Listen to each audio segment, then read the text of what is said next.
मैंने आपको पिछली वीडियो में ये बताया कि कोई दिया गया रेखाखंड है और उसको बराबर खंडों में विभक्त करना है तो आप उस रेखाखंड को बांट दीजिए। ठीक है।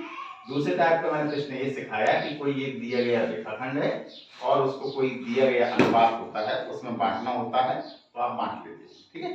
अब तीसरे टाइप का प्रश्न क्या है, ये आपका इस तरीके का प्रश्न होगा।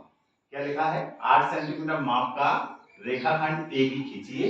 अंत बिंदु ए से इस रेखाखंड का 3/5वां भाग रचना द्वारा ज्ञात कीजिए। यानी कि आपका प्रश्न ऐसा होगा कि कोई एक रेखाखंड होगा और उसको बटे के रूप में बांटना होगा। ठीक है। तो उसकी भाग की हम रचना कैसे करते हैं, आइए सवाल के माध्यम से सीखते हैं। तो सबसे पहले बेटा आपको क्या करना है कि जो आपको माप का रेखाखंड हो उसको पट्टी की सहायता से खींच लीजिए।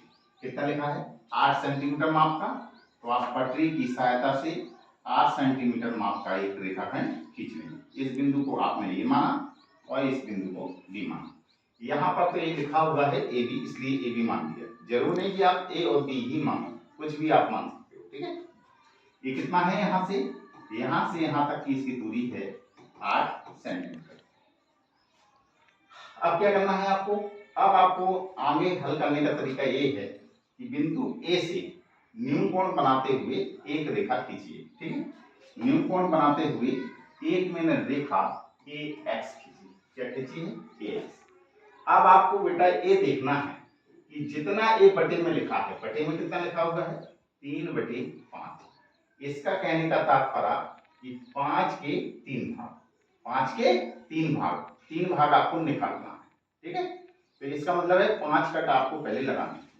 तो यहाँ प्रकार की नोक रखेंगे और प्रकार की नोक रख के किसी भी त्रिज्या का माप लेके 5 कट लगाएंगे। ठीक। किसी भी त्रिज्या का माप लेके कितने कट लगाने हैं आपको, 5 चाप लगाने हैं आपको।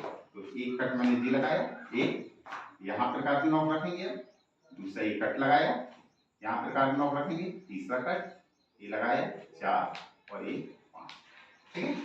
इस तरीके से अब देखो बेटा, अब आपको आगे कैसा प्रश्न हल करना है। इस कटों को मैंने माना, एक को M1 माना, दूसरे को मैंने M2 माना, तीसरे को मैंने M3 माना और चौथे को M4 और जी मैंने लिखा M5 माना। अब आपको बेटा क्या है, मैं पेन बदल ले रहा हूं। आपको क्या करना है कि जो बेटा ये लास्ट वाला पॉइंट है M5 को लास्ट से मिला दीजिए, लेकिन किसकी सहायता से, पट्टी की सहायता से। ठीक है। पट्टी की सहायता से आप मिलाएंगे तो बिल्कुल सीधा। क्लियर। अब आपको बेटा क्या करना है, इसी के समांतर जो M5 और B लिखा हुआ है, M5 B के समांतर एक रेखाखंड आप यहां से निकालें।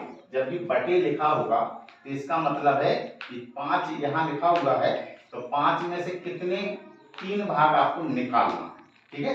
तो आप क्या करेंगे, M5 B के समांतर तीसरा जो भाग है, यानी 3 जो भाग हैं उन रेखाखंडों को बाहर निकालने का मतलब रेखाखंड खींच लेंगे। तो तीसरा 3 लिखा हुआ है तो तीसरा ही यहाँ पे गिनेंगे, 1 हुआ, 2 हुआ और 1 3। क्लियर। तो आपको तीसरे से मतलब, तो M3 से यहाँ पर एक भाग निकालना, तो कितने के समांतर, लेकिन M5 B के समांतर। तो समांतर रेखाखंड खींच लीजिए आप, जहां पे एक कटे उस बिंदु को P मान। ठीक है। तो इस प्रकार से जो बिंदु P आया है, P बिंदु AB जो रेखाखंड है उसको कितने भाग में बांटता है, 3/5 में भाग। ठीक है।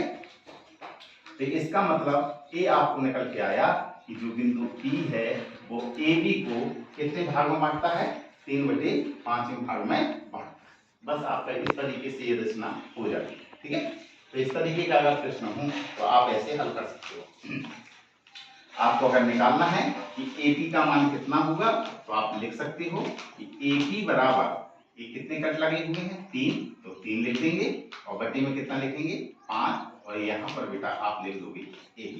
यानी AP का जो मान निकल के आया है वो इस AB का तीसरा भाग है, लेकिन कितने कटों में, 5 भागों में, 5 भागों में से 3 भाग एक ही के अंदर। ठीक है, तो इस तरीके से ऐसे प्रश्नों की हम रचना कर सकते हैं।